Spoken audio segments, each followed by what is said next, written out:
don't agree, if that is the case, means none of these people are willing to go for a professionalism. It's very sad.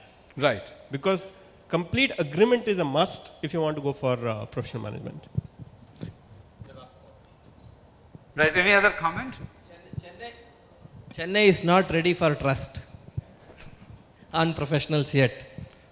Let me raise the other dimension of it. We talk a lot about the professionalization, professionals, as if the impression is professionals are some outside people and family versus professionals. I don't believe in that. Completely agree.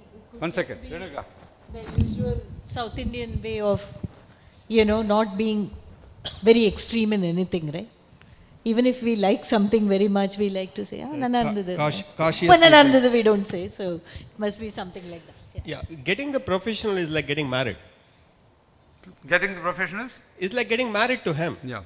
So it's not like I agree and I completely agree and, like I'm neutral. Like it's an action. Yeah. You get in or you don't get in.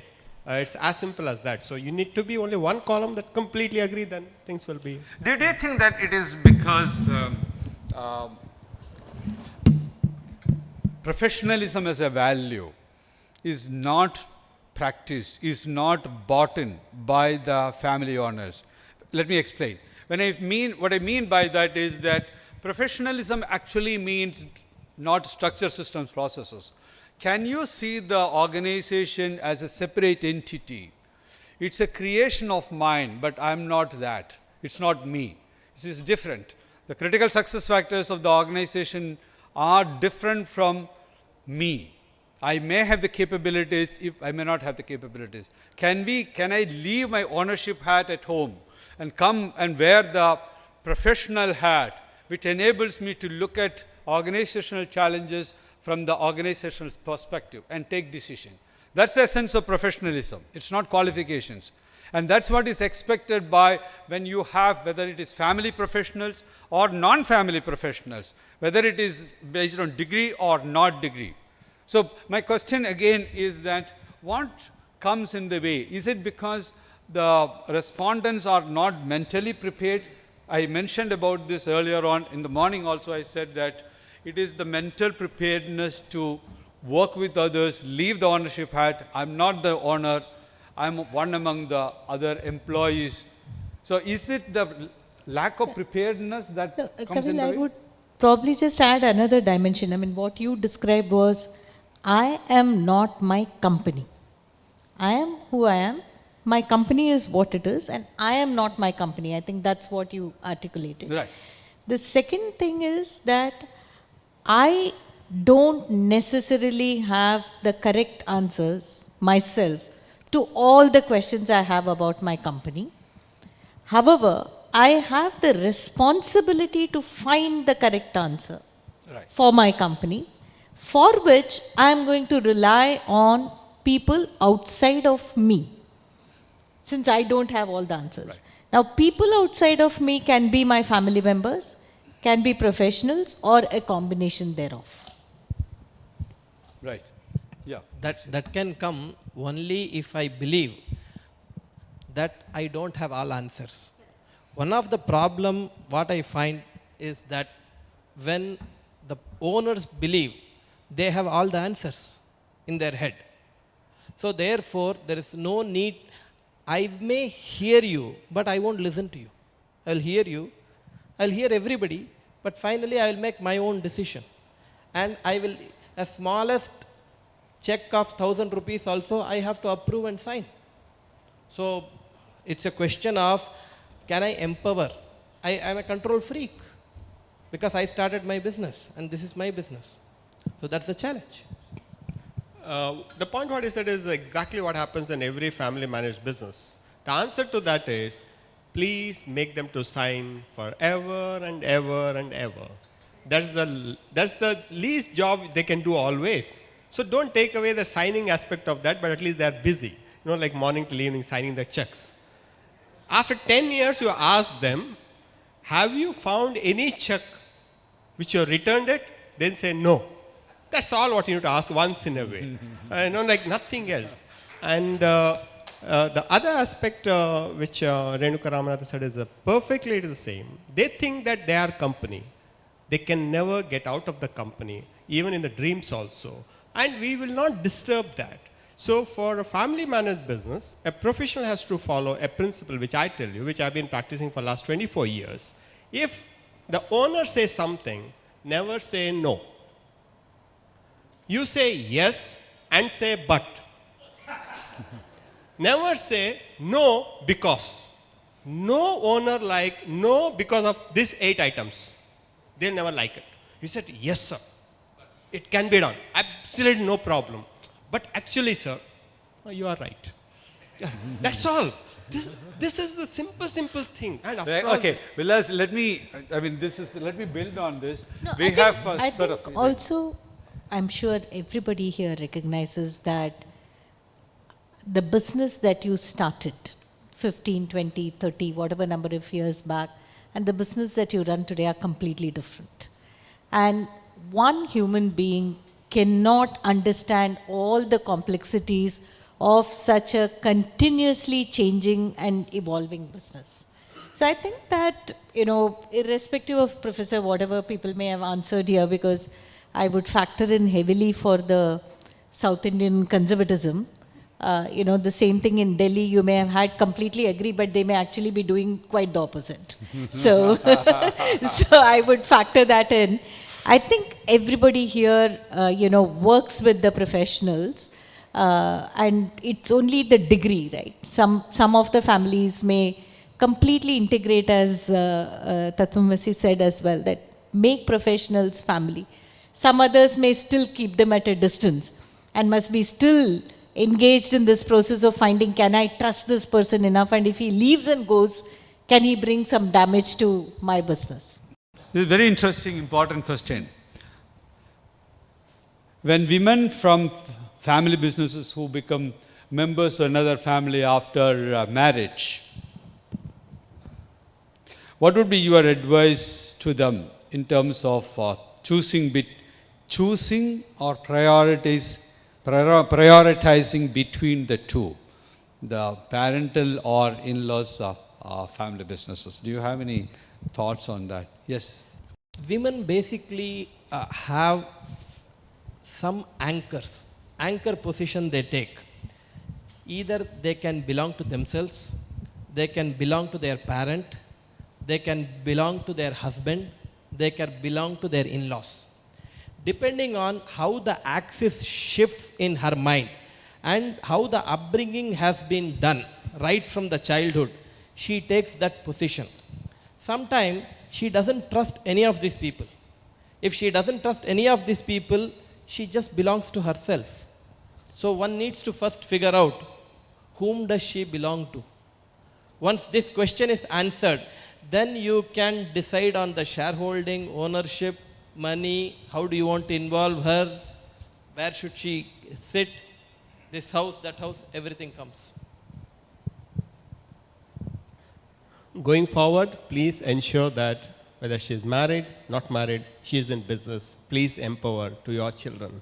And that's the best thing to happen. And today in this internet world, and she can sit at home and she can do the business. So I encourage you people to involve your children, either male or female, and mainly if it is female, please involve them in business, because they are better off in any respect. They are the only multitaskers what we have, and they can do everything they can do, much more than what male can do. Ensure that they are in business, and just don't leave them as daughter-in-laws in some place and get a dividend check once in a year. It's meaningless to them. Let them work 8-10 hours from home, or set up an office in the place where she got married, so that the power, she will get it, empowerment she'll get it, and do not just ignore them just because they got married to some other family. The 2006 Succession Act brings in an equality rights for every woman. So just remember that if you don't give her her due rights, she can sue you. Before going into the next question, just to add to that, if you look at the ownership, you can have different levels of involvement. You can have operational involvement. You don't have to have operational involvement. You can have a governance level or strategy level involvement. You can have an investor level involvement. So there are different levels of involvement. So marriage doesn't change these options. So it is up to the families to decide how it is. And I think that the fundamental thing is clarity, the transparency about the role, responsibilities, and clarity about communicating what role that individual is playing. And increasingly, I think it is easier to play that kind of a role. Let me move on to the next question. What do you do when you know that your kid is smart, but does not want to join the family business, maybe because the kid is smart, in spite of it being profitable? What do you do with somebody, the parent believes that the child, the ward, should follow his or her footsteps and join the business, but the child has other ideas? Did you force them to get in, or do you encourage them to do something else, or what? Once you identify the kid is smart, you should start identifying when they are 5 or 7, not when they are 20 or 21. Start telling them, you have to come back to this family business. So early indoctrination really attracts them to come to the business. If they are smart and they want to start something on their own, it's a blessing in disguise. Allow them to do what they want in their life and put the corpus and give the capital. If they win, good for them. If they lose, anyway they come back. Yeah. Any other thought? No, I just want to add, I go back to the earlier point I mentioned, and this is what I tell families where the same situation comes. And there are many of the families currently which are in maybe thousands of crores turnover, the kids are not interested in coming back. Then I said that you don't have to force them to become operationally involved. You can have other people to run the operations, but there can be responsible owners. You can involve themselves in the strategy, train them to be a good owner, train them to be a good board member. I'm facing the same challenge in at least 3 families I'm working with or I'm interacting with. And all the places we found that kind of a redefinition gives them a lot of relief to the family, a lot of confidence to the children. There can be doctors, there can be players, but they can, in one case is a film star, youngster, and that person is not interested in getting into the business. But when we said that you don't have to get and run this business, but you can be a responsible owner, that person is very excited about that role. The person wants to be groomed into that kind of a role. So that is possible. Professor, the challenge comes. It's not a question of whether the kid is smart or not smart. I think that we definitely have moved into an era where everyone has a right to live the life of their dream, whether they are born in your family or in another family. And also, it's actively destructive to force your child to come into a business that the child does not want to come into. Let us remember one thing. The stakeholders in the business, you may be the shareholder, you may be the only shareholder. Your family may be a unit of 1, but there are other stakeholders. Your employees are your stakeholders. Your suppliers are your stakeholders. There are many families who are living because there is one supplier who is supplying to you and he's feeding 1,000 mouths. You have no business to ruin other stakeholders' opportunities because they have stuck their lives to your lives merely because you want to force your child who is not interested in your business to come in. Separate wealth issues from management issues. Give all your wealth to your child.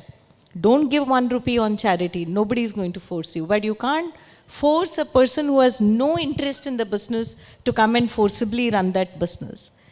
I mean, can you imagine if you were in an operation theater and you're going to be operated by a surgeon who never wanted to be a surgeon, he wanted to be a film actor, but both father and mother were surgeons and they forced that child to be a surgeon. Do you feel comfortable? Why does it become suddenly very acceptable that my son should come and run my business? Just because I make components or I make engines. It is the same thing. There are millions and millions of lives that are dependent on, or at least thousands, or at least hundreds on your business. So it's not about smart or not smart. I think every human being has the entitlement to pursue their own dream. I want to ask you and share some thought here. This can happen only if a family owner can transition from a shareholder mentality to a stakeholder mentality. That does not happen easily at all.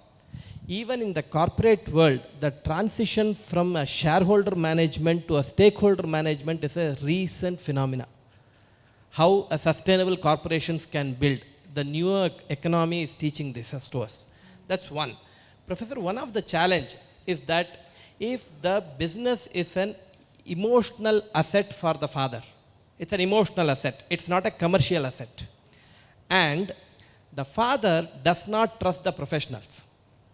And the business is one more child for the gentleman. He has started and nurtured it. And he wants somebody to operationally run it. And his son, who is returned from Harvard or Kellogg's, he looks at it with a condescending view. He doesn't want to take it. It's like for father, he cannot let go of another business, another child. What do you do there? It's very easy to say that become an owner, be a board member, be a board member and just behave like an owner. But the father's problem is he cannot trust anybody else. Only his son can run this business. Otherwise, he will allow this to die. What would we do What there? is the father's right to impose his views on the life of a child? The child is an independent individual. I don't accept the view that the father, just because the father gave birth and gave money to groom the child, can impose his views on the future of the child. And my feeling, I mean, if I build on that, the father will be happiest if the child is happy. And child's happiness comes from many things. The father may, I mean, there are many instances. The fathers impose, I mean, my own cousin was forced to become an engineer. He got into IIT just like that because he's a bright guy. And third year he quit, or fourth year he quit because he, accumulated papers. He's a poet. And finally, the parents are unhappy, the child is unhappy, everybody is unhappy. So what I'm saying is, there has to be mechanisms to evolve that. Maybe the father has to identify other mechanisms to develop the protection of it. Yeah. So I have come across situations where, there was a gentleman who was working in McKinsey, and he used to do an assignment for me when I was in ICICI. He once came to me and he said, Renuka, I have a family problem, can you help me? And that was for the first time I realized that his father had a business, which was a joke in ICICI. When I was in ICICI, this was a textile company, and every year the father will come and talk to us. I was in merchant banking department, about what is the valuation of the company and can this company go public. That company never went public. His only aspiration was to know what will be the valuation and can I go public. Eventually that company ended up in BIFR, which is not surprising. Why would a son want to take that up? He was a very bright guy, interested in technology. His father was running a textile business. He was perfectly happy to help father come out of his debt burden and find an amicable resolution to his business. I'm not saying sons should not help their fathers emotionally, intellectually, in whatever way. But to make my child a compulsive obligation for my son, as Ullas said, is he my son or is he my slave? One of the key challenge I have found with especially controlling fathers, as per transaction analysis school of thought, they always connect to their child from an adult. They don't look at them as an adult. They say, I'm a parent, you are a child.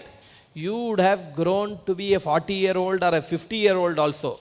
But I am a father, I am a parent, you are a child. And unless that equation breaks, nothing can be done.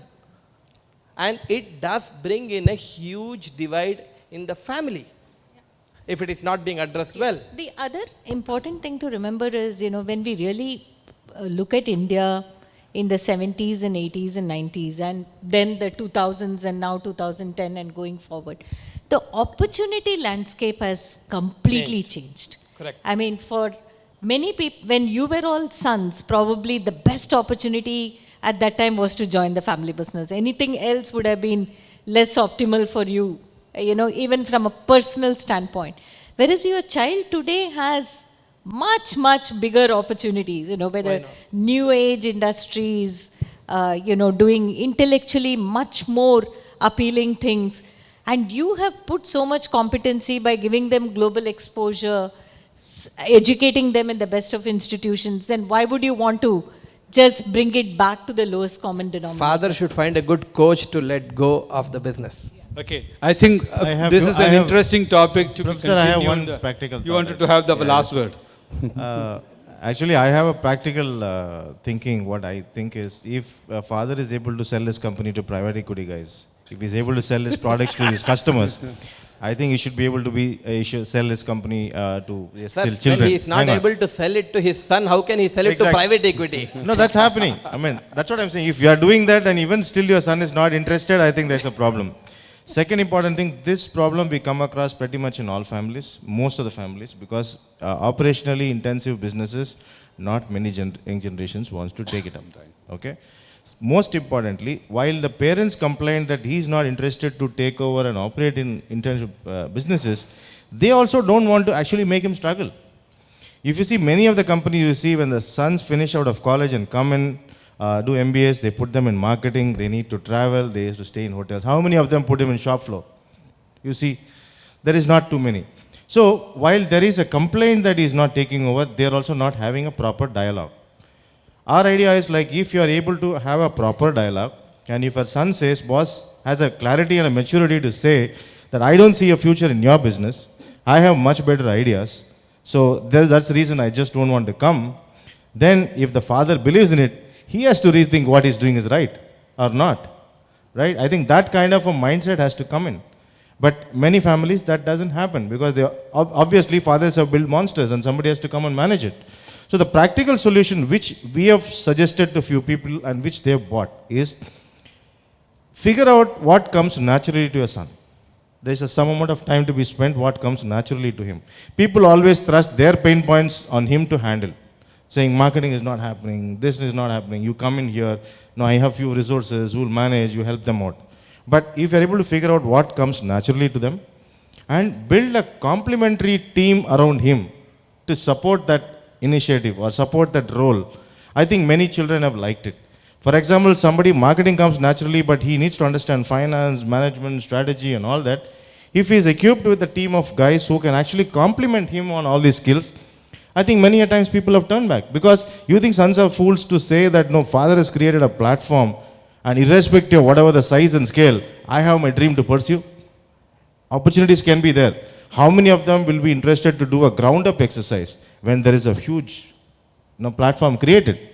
Okay, so therefore my sense is to have a dialogue, and if you're able to build complementary strengths around him, and if you're able to sell that idea to him that there is a merit in it, and if he is able to convince you that there is no merit in it, and if you still believe in it, why not father think about redoing his business along with the son of what the son likes?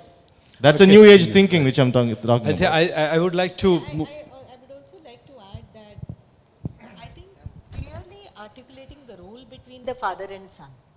If you want the son to come, and again this is an experience I've had, Marwadi family was very, very close to, and I would get summoned to their house on Sunday because father and son would fight and the wife would say, call Renuka ji and she'll find a solution. I was very close to the family. Father, very old age thinking, I will not borrow because it pains me to pay interest. I will not hire anybody because I can't trust them. Son is saying that if you don't borrow and if you don't hire people, how will you grow your business?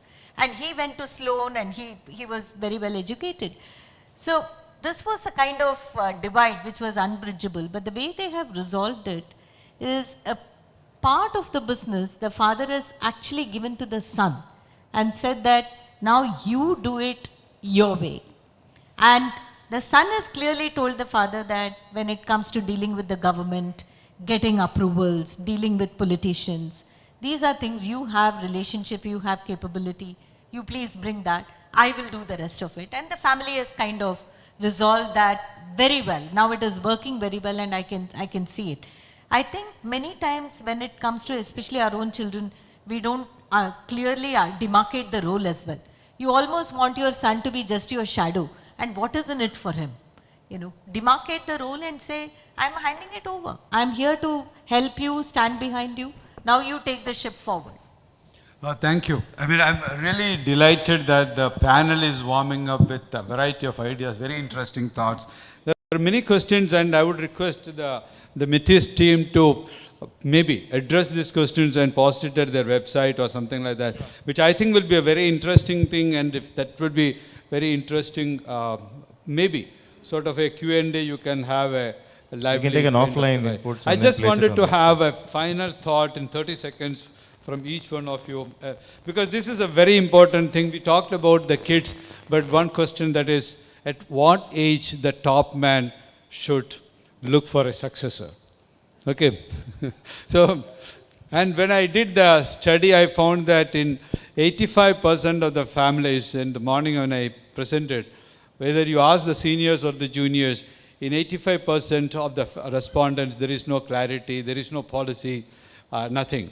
Okay. So, very quick thoughts starting from you. Meritocracy, meritocracy, meritocracy. That's the only choice. The question is, What age should the... Now, what age? When should the top man, because there is nobody to ask that person to go. And if you start asking the person to go, that means that you are inviting trouble for yourself. Traditionally in India, 60th birthday is a man is supposed to go to the Vanaprastha ashram. Thank God you said man.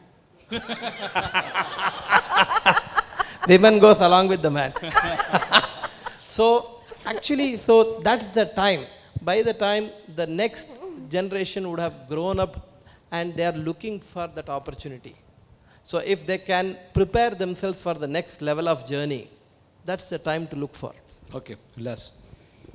I personally feel that most of the people will see the success when they're 60, because they'll have struggled. In the first generation, they'll struggle, and 40 they settle down, and 50 they really get into the business, and 60 is what they want to see, something is going on. According to me, 75 should be the age when they are physically not able to come to the office, they should sit at home. Till then, I see a lot of value in that.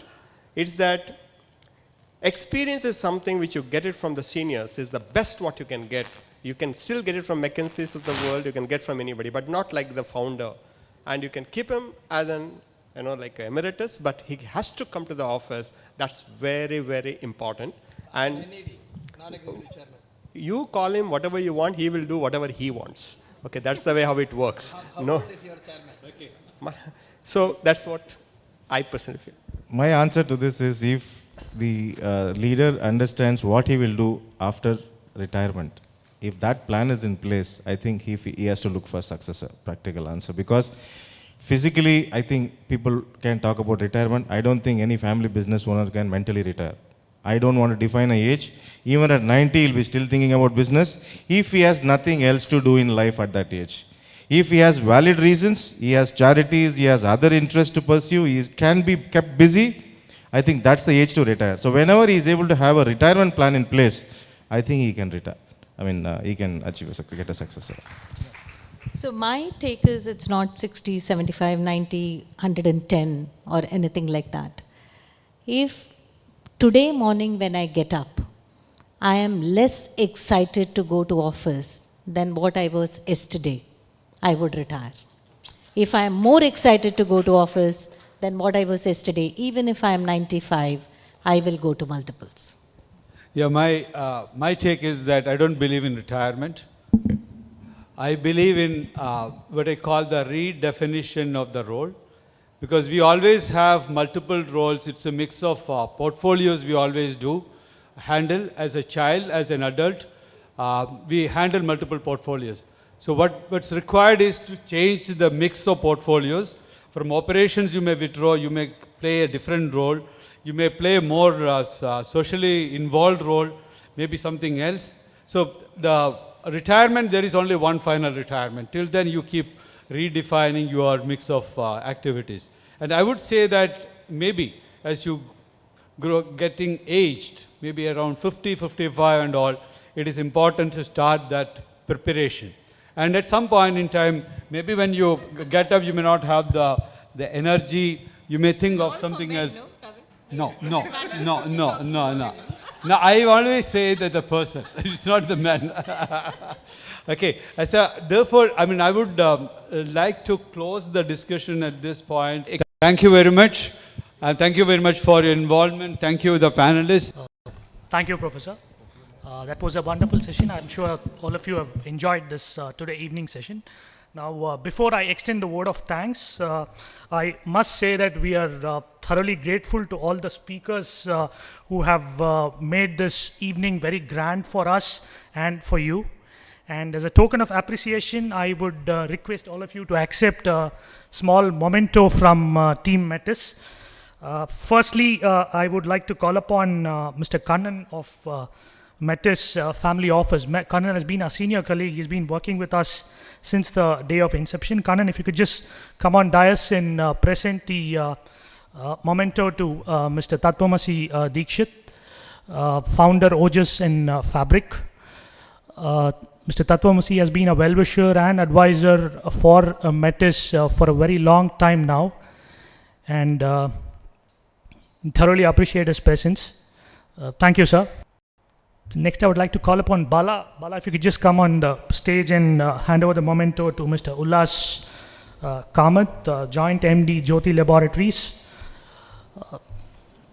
Thank you, Ullas, for the very practical insights and a strong supporter of professional fraternity. Thank you, sir. You traveled at a very short notice for us from Bangalore and made this day very special for us. Thank you. Thank you, sir. And I would like to, sir, Professor, if you could just hand over the memento to Mrs. Renuka Ramnath, founder and CEO of Multiples Asset Management. Thanks a lot, ma'am. You've taken time out of a very important schedule to come all the way and make this evening very thought-provoking for all of us. Thank you.